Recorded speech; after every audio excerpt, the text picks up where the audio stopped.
Mga kinatawan at mga kababayan, noong July 2022, kakapanalo pa lang ng UNITEAM sa pambansang eleksyon.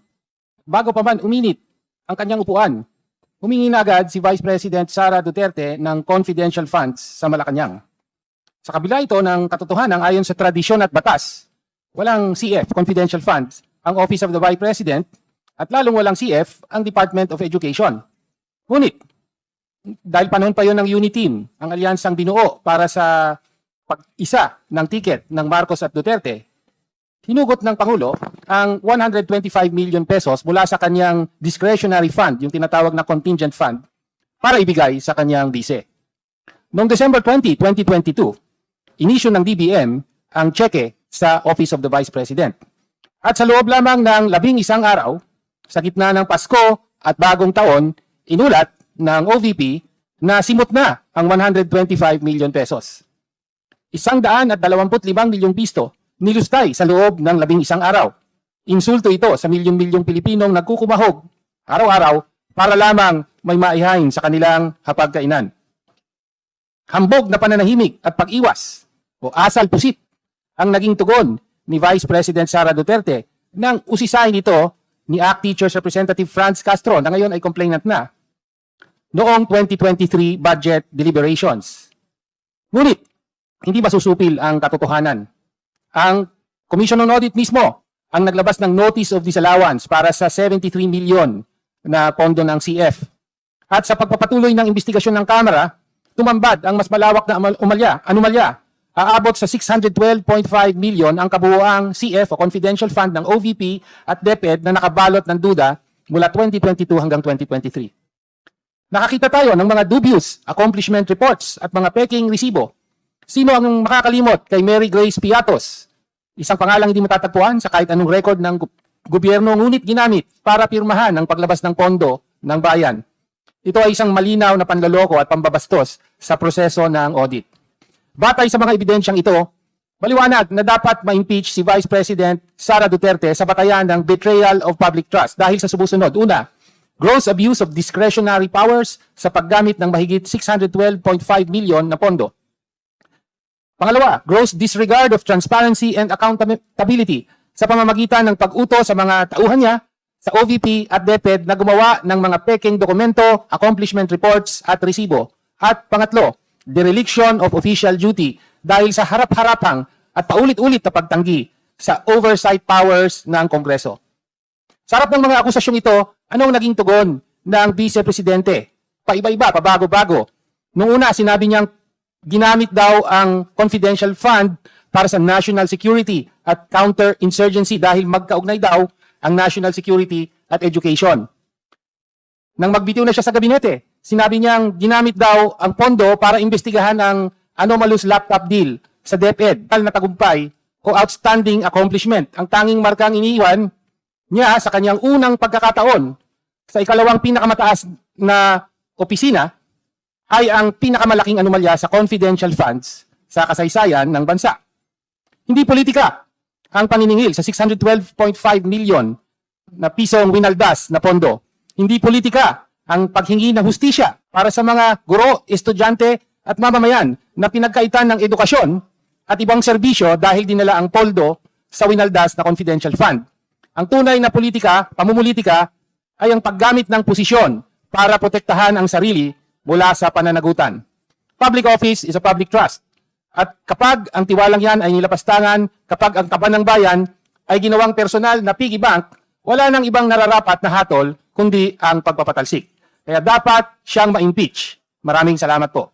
Madam Chair, mga kapwa ko mambabatas at sa mamamayang Pilipino, isang makatarungang araw po sa ating lahat. Muli tayong naririto ngayon upang talakayin ang isa na namang impeachment complaint mula sa taong bayan. Isang reklamong inihain ng 45 individual mula sa iba't ibang sektor ng ating lipunan para sa impeachment ng pangalawang Pangulong si Vice President Sara Duterte. Hindi na ito bagong usapin. Noong nakaraang Kongreso, isa ako sa mahigit 70 na complainant na naghain ng isang reklamo laban kay VP Sara. Sa kasamaang palad, hindi nadinig ang aming impeachment complaint at nahulog na lamang ang usapin ng impeachment sa mga teknikalidad. Kaya hindi na umusad ang proseso hanggang sa ganap na pagpapanagot kay VP Sara Duterte. Ngayon, muli akong nasa inyong harapan. Hindi na bilang complainant, kundi bilang kinatawan ng kabataan at isa sa 3 miyembro ng Kamara na nag-endorso ng panibagong verified impeachment complaint na nagsasaad ng parehong batayan para matanggal si VP Sara sa kanyang pwesto, ang kanyang pagtataksil sa tiwala ng publiko o betrayal of public trust. To refresh, Madam Chair, ayon sa Korte Suprema, sa Gonzales III versus Office of the President, ang betrayal of public trust ay maituturing na gross faithlessness against public trust, tyrannical abuse of power, inexcusable negligence of duty, favoritism, gross exercise of discretionary powers, at iba pa. Mga gawain na nakakayurak sa interes ng publiko at nakakasira sa reputasyon ng opisina. Madam Chair, sa nagdaang mga buwan at taon, mula pa noong 19th Congress hanggang ngayon, it has remained clear to us that Vice President Sara Duterte has betrayed public trust, and for that reason, the people are once more charging her with the same through this impeachment complaint.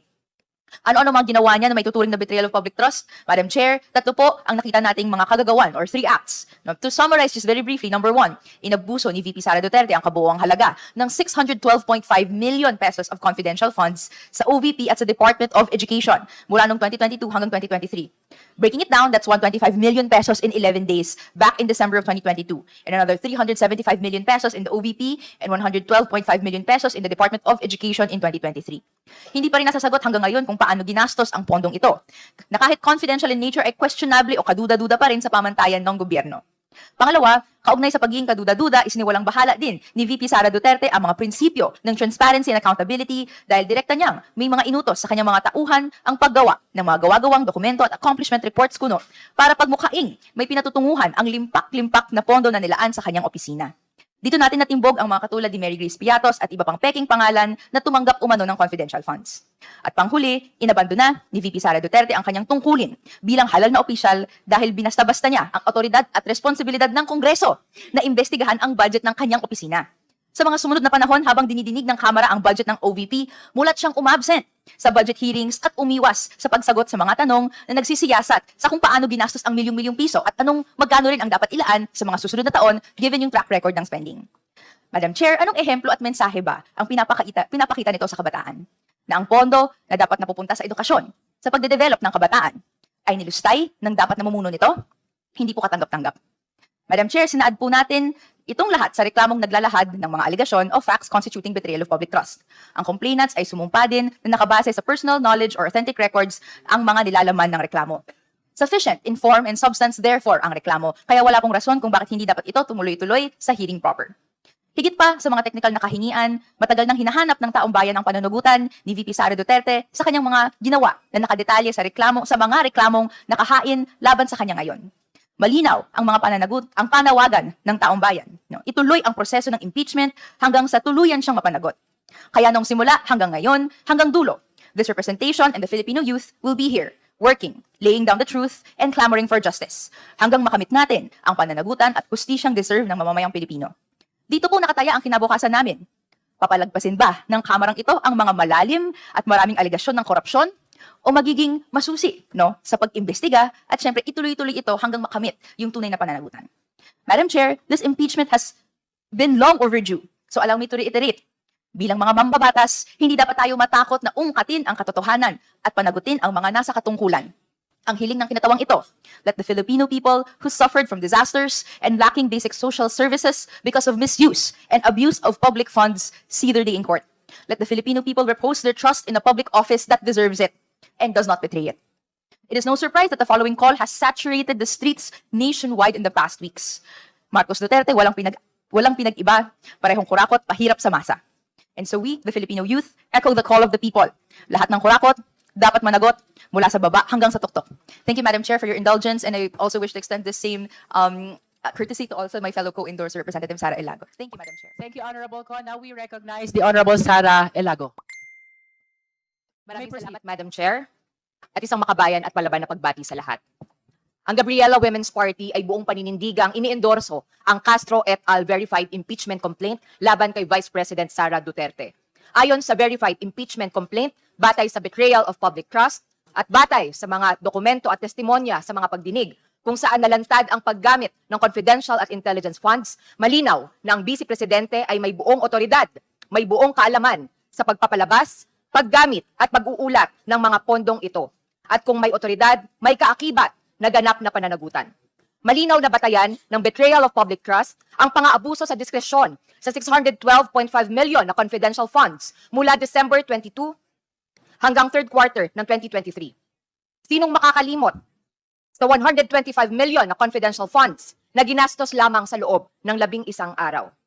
Ang paggamit ng confidential funds nakabatay sa pinakamataas na antas ng tiwala na ang opisyal, ang opisina na humahawak nito ay gagamitin lamang ang confidential at intelligence funds para sa layuning pinaglaanan at mahigpit na susunod sa mga batas at mga patakaran. Ngunit winasak ang tiwalang ito. Nabigong magsumite ng kompleto at maayos na liquidation reports sa COA. At mas masahol, may mga huwad na accomplishment reports at gawa-gawang acknowledgement receipts. Ayon sa reklamo, sa ilalim ng kanyang utos, may mga tauhang nagpeke ng mga dokumentong isinumite mismo sa COA upang magmukhang may mga activities o pangyayaring naganap kahit pa wala naman. Ang ganitong gawain ay hindi simpleng issue lamang sa paperwork, kundi pagsira sa integridad ng mga institusyon at pagnanakaw sa karapatan ng mamamayan na malaman ang katotohanan. Dagdag pa, ang sadyang pagtanggi na kilalanin ang oversight function ng Kongreso ay pagbaluktot sa mga sistema ng pagbabantay sa kapangyarihan. Ang tinatawag na pusit na taktika, pag-iwas o paglusot para lumabo ang usapan sa mga budget hearings at ang pag-utos na hindi dumalo ang buong OVP sa mga pagdinig ay pagyurak sa isang kapantay na sangay ng pamahalaan at pagtatangkang at pilit na umiwas sa pananagutan. Taong bayan ang biktima ng pagwawaldas at paglulustay ng pondo na kaugnay nito. Mga ordinaryong mamamayan na nagpapagod at makapagbayad ng patong-patong na buwis. Mga ordinaryong mamamayan na sa araw-araw ay umaasa na ang kanilang pinaghihirapan sa araw-araw ay makikita sa mga serbisyong abot kamay at may kalidad. Sa edukasyon, sa kalusugan, sa pabahay, at marami pang ibang serbisyong panlipunan na lubos na kinakailangan ng taong bayan. Habang hirap na hirap ang ordinaryong kababaihan sa pagbabudget sa araw-araw, limpak-limpak na salapi pala ang winawaldas lamang ng ating mga pinakamatataas na opisyal. At habang daang-daang milyong piso ang mabilis na winawaldas para sa mga lihim na gastusin, nananatiling kulang na kulang ang mga silid-aralan, mababa ang sahod at suportang natatanggap ng mga guro at mag-aaral. Kaya naman, malinaw ang pattern ng pagkakanulo sa tiwala ng publiko, ang pag-abuso sa kapangyarihan, pamimeke ng mga record, at pagharang sa pananagutan. Kaya mariin namin hinihikayat ang komite na ito at ang buong kapulungan, suportahan natin ang reklamong ito upang pairalin ang prinsipyong walang sinuman, gaano man kataas ang posisyon, ang makaiiwas sa pananagutan. Walang sinuman, gaano man kataas ang posisyon, ang higit sa batas at higit sa interes ng sambayan ng Pilipino. Maraming salamat.